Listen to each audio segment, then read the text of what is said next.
Bara ya kuhurana na murimu wa fistula ethiete na mbere kunyita thenga guku thirikari o hamwe na kambuni cia andu kiumbe igioka hamwe kuihuririria kiondo gia uteithio wa kibeca uria urabatarania kurigita makiria ma atumia 3,000 aria manyitagwo ni ndwari ino o mwaka guku bururi-ini makiheo ciana.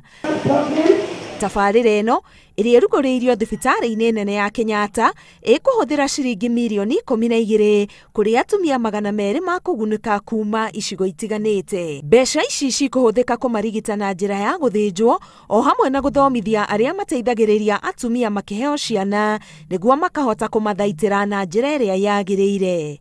3 to 4 women for every 1,000 deliveries develop fistula. There are 3,000 new cases approximated each year, and according to the World Health Organization, there's a huge backlog of cases estimated at about 100,000 that remain untreated.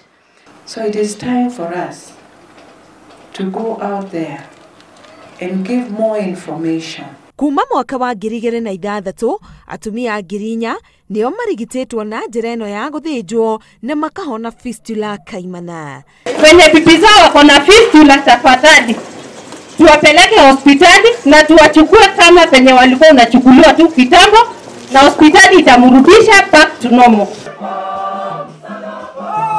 Kambuni iria ihotithitio Tabarira ino ni kambuni ya Royal Media Services, the Safaricom Foundation, Freedom from Fistula Foundation, Flying Doctors Society of Kenya o hamwe na thibitari-ini ya Kenyatta.